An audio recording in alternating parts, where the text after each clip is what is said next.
there, fellow space enthusiasts. Ready for a deep dive into something truly mind-blowing? I'm ready. We're talking about those supermassive black holes. Oh, yeah. You know those cosmic giants that just lurk at the center of galaxies? Right. We've known about these for a while, Mm-hmm. but their origin story's always been a bit of a puzzle. It's like finding a skyscraper in a town that's barely figured out how to build huts. What's fascinating is that the James Webb Space Telescope has been spotting these supermassive black holes further and further back in time Oh, wow. at ridiculously early points in the universe's history. It's really pushing our understanding to the absolute limit. So that's where this new research comes in. Oh. Get this? It suggests that the seeds of these supermassive black holes were planted way earlier than we ever thought possible. Like in the very first second after the Big Bang. Wow. We're talking primordial black holes. Primordial black holes, or PBHs for short, are a whole different breed from the black holes that form when stars collapse. Mhm. Imagine the early universe as this incredibly dense hot soup. Okay. Now, picture tiny pockets in that soup where things got so incredibly squeezed that they collapsed into these mini black holes Wow. before stars even existed. Okay. That's the idea behind PBHs. So we've got these tiny black holes Right. from the dawn of time. Mhm. But how do they grow into the supermassive giants we see billions of years later? It seems like a pretty big leap. Right. Yeah. It's like going from a grain of sand to Mount Everest. Yeah. The paper we've been looking at lays out a wild scenario. Okay. And it all starts with the idea that these primordial black holes weren't just scattered randomly Mm-hmm. throughout the early universe. Right. They were clustered together. Clumps of black holes. Yeah. That sounds a bit ominous. Yeah. So how did these clusters actually lead to the formation of supermassive black holes? Well, as the universe expanded and cooled, these clusters of PBHs would have found themselves nestled within early dark matter halos. Think of these halos as the cosmic scaffolding upon which galaxies are built. All right. And here's where it gets really interesting. The PBHs hanging out in these halos started doing two things at once. Okay, I'm all ears. Lay it on me. First, they were gobbling up the surrounding gas Okay. like a cosmic Pac-Man, growing larger and larger. Okay. At the same time, they were losing angular momentum due to something called dynamical friction. Dynamical friction. Is that anything like the friction I feel when I try to move my couch across the living room? It's similar, but on a cosmic scale. Okay. Imagine you're rolling a marble across a table covered in sand. Okay. The marble slows down because of the friction from the sand, right? Right. Well, the PBHs are like those marbles, and the gas surrounding them is like the sand. This friction causes them to spiral inwards Okay. towards the center of the halo. So they're getting bigger. A and D moving closer together. I'm already sensing some epic collisions in our future. You got it. As the core of the halo gets packed with PBHs, they start merging with each other at an insane rate. Wow. The authors of the paper call this a runaway merger. Runaway merger. Yeah. It sounds intense, but here's what I'm wondering. Yeah. Wouldn't these merged black holes just get flung out of the halo? Okay. I mean, they're smashing together with incredible force. That's a great question. The key to keeping them trapped lies in something called escape velocity. Okay. Think of it like a rocket trying to break free of Earth's gravity. Mm-hmm. If it doesn't have enough speed, it falls back down. Right. Similarly, those merged black holes need enough speed to overcome the gravitational pull of the halo, or they'll get pulled back in. Okay, so escape velocity is like a cosmic bouncer deciding who stays and who goes. Exactly. Okay, how do we know if the escape velocity is strong enough to contain these merged black holes? That's where the paper's calculations come in. All right. They figured out the conditions needed for this runaway merger to really take off. And it all boils down to the mass of the halo and the redshift. You okay? Which tells us how far back in time we're looking. Right. Basically, they found a sweet spot where the halo is massive enough and the redshift is high enough to create a cosmic cage that keeps those merged PBHs from escaping. So these runaway mergers keep going until what happens? Do we end up with one giant mega black hole in the center? Exactly. The runaway merger eventually leads to the formation of a single massive black hole, and that black hole becomes the seed for a future supermassive black hole. Wow. It's like black holes forming inside of other black holes. Mind-blowing. Yeah. And the craziest part is this paper doesn't just propose this wild idea. Right. It gives us a blueprint for building a supermassive black hole from scratch. It does. They call it a seeding prescription. It's like a cosmic cookbook. Wow. This prescription tells us the mass of the halo, Yeah. the redshift, and the mass of the seed black hole, all neatly packaged together. This gives other scientists a way to model the growth of supermassive black holes and see if this new theory holds water. So we've got our recipe for supermassive black hole seeds. But here's what I'm wondering. How many primordial black holes are we talking about here? Right. Do they need to be incredibly common for this theory to work? That's where it gets really interesting. Yeah. The authors found that this seeding mechanism only requires a tiny fraction of dark matter to be made of PBHs. Okay. Something like 0.0003%. Wait, so even if these primordial black holes are super rare, like finding a four-leaf clover in a field of regular clovers, they could still be the key to kickstarting the growth of supermassive black holes. You're getting it. Even a sprinkle of PBHs in the early universe could have had a monumental impact on the cosmos. That's amazing. So they've got this model, they've crunched the numbers. Yeah. But the big question is, does it match up with what we actually see out there in the universe? Right. Did they find any evidence to support this theory? You're not going to believe this. They actually compared their model to observations of some of the earliest supermassive black holes we've ever detected. Really? And guess what? Don't leave me hanging. Tell me they found a match. They did. Their model was able to explain how these black holes got so big so early in the universe's history. Wow. And here's the kicker. It did it without requiring those black holes to grow at crazy breakneck speeds that other theories often rely on. Hold on. Are you saying their model found a way to grow supermassive black holes without breaking the cosmic speed limit? You could say that their model provides a more reasonable explanation for the rapid growth of these early behemoths. Wow. It's a game changer. Okay, so their model checks out with real-world observations and doesn't require any crazy physics. Yep. It's starting to sound like this primordial black hole theory might actually be onto something. It definitely does. But like any good scientific theory, it needs to be put through the ringer. There's still some questions that need to be answered. Okay, so we're starting to see how this theory of primordial black holes as the seeds of supermassive black holes could actually work. But I'm curious about the details. What exactly are we assuming about the early universe and these primordial black holes? Well, the paper makes a specific assumption about these early dark matter halos, where the PBHs are hanging out. They assume that all the dark matter inside those halos is made of PBHs. Wait a minute, so 100% of the dark matter in these halos is made of these primordial black holes.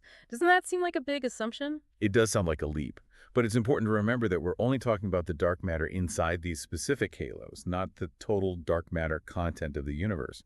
And they justify this assumption by pointing to the idea of primordial non-Gaussianities. Ah, yes, those lumps and bumps in the early universe that we talked about earlier. Basically, the idea is that these fluctuations in the density of matter created hotspots where PBHs were more likely to form. Exactly. And those clumps of PBHs would then become trapped within these dark matter halos, setting the stage for the runaway merger process. Okay, so we've got these clusters of primordial black holes. They're hanging out in these dark matter halos, and then things start to heat up literally.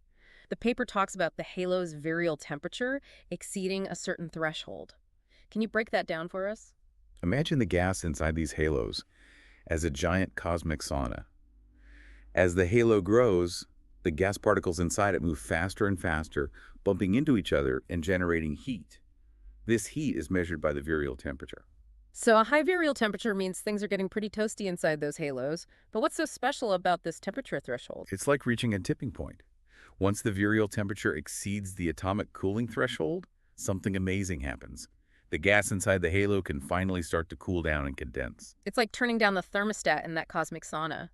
So the gas cools down, it becomes denser, and it starts to settle towards the center of the halo, drawn in by the gravity of all that dark matter, including those PBHs. Precisely.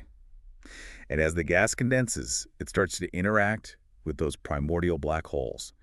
It's like a cosmic dance with the gas dragging on the PBHs, causing them to lose energy and spiral inwards. Remember that dynamical friction we talked about earlier? It's playing a crucial role here. It's like those PBHs are caught in a whirlpool of gas spiraling towards the center of the halo. And I bet as they spiral inwards, they're also getting a cosmic feast gobbling up more and more of that surrounding gas. You've got it. The PBHs are growing bigger and bigger, and they're all heading towards the same destination, the center of the halo. So we're starting to see how that dense core of PBHs begins to form at the heart of the halo. But the paper also mentions that this process starts incredibly early in the universe's history, like way back in time. Now, this is where it gets really mind-boggling. We're talking about redshifts between 20 and 40, which means this process was already underway just a few 100 million years after the Big Bang. That's practically a blink of an eye on the cosmic timescale. It's incredible to think that these seeds of supermassive black holes were already forming when the universe was still in its infancy. And what about the halos themselves? Are we talking about the precursors to giant galaxies here? They're definitely on the larger side, with masses ranging from about 5 times 10 to the 7th to 10 to the 9th solar masses. So not quite giant galaxies yet, but definitely bigger than your average early halo. Okay, so we've got these larger-than-average halos. They're filled with gas that's cooling and condensing, and embedded within that gas are clusters of primordial black holes that are spiraling inwards and getting bigger and bigger. It's like setting the stage for an epic cosmic showdown. And that showdown is the runaway merger, where those densely packed PBHs start colliding and merging at an incredible rate. We talked about how escape velocity is key to keeping those merged black holes from getting flung out of the halo. But I'm curious about the specifics. How did the researchers determine the conditions necessary for this runaway merger to happen? They dove deep into the math and physics, carefully calculating the interplay between the mass of the core, its radius, and the escape velocity. They discovered a tipping point where the core becomes so dense and compact that its gravitational pull becomes inescapable even for those newly merged black holes. It's like those merged black holes are trying to break free, but the core's gravity is just too strong, pulling them back in for another round of mergers. It's a cosmic mosh pit of black holes. And this mosh pit keeps going until only one black hole remains a single massive black hole that will eventually become the heart of a supermassive giant. So from a cluster of tiny primordial black holes, we end up with one massive seed black hole. It's an incredible story of cosmic evolution. But remember that seeding prescription we talked about earlier, the one that gives us a blueprint for building a supermassive black hole. I'm wondering if you can give us some concrete examples of what those numbers look like. Absolutely. For instance, they found that a halo with a mass of about 2 times 10 to the 9th solar masses at a redshift of 10 would produce a seed black hole with a mass of about 3 times 10 to the 5th solar masses. That's a pretty hefty seed to start with. Wow, that's already hundreds of thousands of times the mass of our sun. And I imagine those seed masses can vary quite a bit depending on the specific conditions in each halo. You're right. The researchers found that the seed masses they predicted could range from about 10 to the 4th to 10 to the 5th solar masses, depending on the redshift and the mass of the halo. That's a pretty wide range. But here's a question that's been bugging me. We've been talking about this assumption that all of the dark matter within these halos is made of primordial black holes. What if that's not entirely accurate? What if only a small fraction of the dark matter is actually in the form of PBHs? Would that throw a wrench into the whole theory? That's a brilliant question, and it's something that researchers addressed head-on. They calculated the minimum fraction of dark matter that needs to be made of PBHs for their seeding mechanism to work. Okay, drum roll please. What did they find? Do we need a universe teeming with PBHs, or can we get away with just a sprinkle? You ready for this? They discovered that even if only a tiny fraction of the dark matter, something like 0.0003%, is in the form of PBHs, it's still enough to produce those massive seeds. Wait a minute, 0.0003%. That's an incredibly small amount. It's like saying you only need a pinch of salt to flavor an entire ocean. It's mind-blowing, isn't it? Yeah. This means that even if PBHs are incredibly rare, like finding a needle in a cosmic haystack, they could still be the missing ingredient in the recipe for supermassive black holes. It's a reminder that sometimes even the smallest things can have a monumental impact. So they've got this model, they've figured out the minimum PBH requirement, but the ultimate test is whether it matches up with what we actually observe in the universe. They need to show that their model can reproduce the supermassive black holes we see out there in the real world. And that's exactly what they did. They put their model to the test by comparing it to observations of some of the most distant and earliest supermassive black holes we've ever detected. So they went looking for real-world examples of these black hole seeds formed from those ancient PBH mergers. Exactly. And they focused on those supermassive black holes that seem to have popped up incredibly early in the universe's history, the ones that have astronomers scratching their heads. Okay, I'm on the edge of my seat. Did their model pass the test? Were they able to recreate those early behemoths? So they took their model with these early supermassive black holes, and what happened? The results were pretty remarkable. Their model was able to explain the masses of these early supermassive black holes. It's like they cracked the code for how these cosmic giants formed so early in the universe's history. It's like finding the missing piece of a puzzle that's been baffling scientists for ages. But there's one thing I still don't quite get. How do they know how fast these black holes were growing? Didn't we talk about some kind of speed limit for black hole growth? You're remembering correctly. There's something called the Eddington limit, which is basically the maximum speed limit for a black hole to grow while maintaining its stability. Some theories require black holes to grow at speeds that exceed this limit, which raises a lot of questions. So exceeding the Eddington limit is like trying to stuff a suitcase that's already bursting at the seams. It just doesn't work. Exactly. But here's the amazing thing about this new theory involving primordial black holes. It doesn't require those super fast Eddington-busting growth rates to explain the early supermassive black holes we've observed. So they're suggesting that these primordial black hole seeds were already so massive to begin with that they didn't need to grow at those crazy speeds. It's like they got a head start in the cosmic race. Precisely. And that's one of the things that makes this theory so elegant. It solves the puzzle of early supermassive black hole growth without resorting to exotic physics or extreme scenarios. It's a simpler, more natural explanation. This is all starting to sound pretty convincing. But you mentioned earlier that there are still some unanswered questions. What are some of the areas where this theory needs further investigation? Well, one of the key assumptions they made is that star formation was suppressed in those early halos where the PBHs were forming. They're basically saying that the PBHs gobbled up all the gas, leaving none for stars to form. But what if that's not the case? Yeah, what if star formation was happening at the same time as these PBH mergers were going on? Wouldn't that throw a wrench in the whole process? It could definitely complicate things. The presence of stars could affect the dynamics of the gas, potentially disrupting the formation of those dense PBH cores and those runaway mergers. It's something that future research will need to explore in more detail. And what about those galaxy mergers we talked about earlier? Couldn't those massive collisions between galaxies disrupt those delicate PBH cores and scatter the primordial black holes? Absolutely. Galaxy mergers are like cosmic demolition derbies, and they could definitely wreak havoc on those PBH cores. It's another factor that needs to be carefully considered and modeled to see how it impacts the overall theory. So while this theory has a lot going for it, there's still plenty of work to be done. But I have to say, it's incredibly exciting to see a new idea that could potentially revolutionize our understanding of the early universe. I completely agree. It's a reminder that we're still just scratching the surface when it comes to understanding the cosmos, and there are likely many more surprises waiting to be discovered. Speaking of surprises, we can't forget about those gravitational waves we touched upon earlier. The possibility of actually detecting those waves from ancient PBH mergers would be absolutely mind-blowing. It would be a game changer. Imagine being able to hear those collisions echoing through space from billions of years ago. It would be like listening to the soundtrack of the early universe. So how would we actually go about detecting these gravitational waves? I know we have instruments like LIGO that have already detected waves from black hole mergers, but those were from black holes that formed from collapsing stars, not primordial black holes. That's right. Detecting gravitational waves from PBH mergers would be even more challenging. Those waves would likely be fainter and at higher frequencies than the ones LIGO has detected so far. So it's a daunting task, but not impossible. Not at all. Scientists are already working on next-generation gravitational wave observatories, like the Einstein telescope, which would be even more sensitive than LIGO.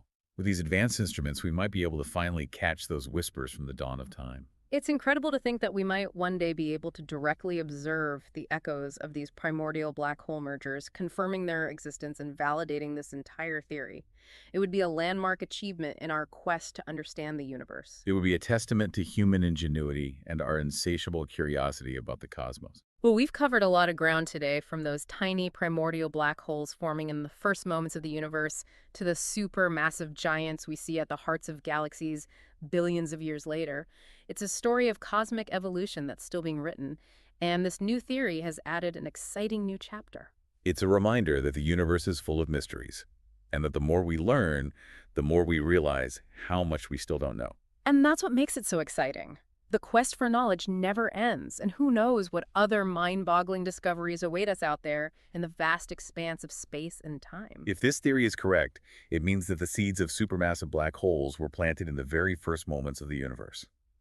What other cosmic secrets might those primordial black holes be hiding? That's something to ponder. Till next time, keep looking up and keep asking questions.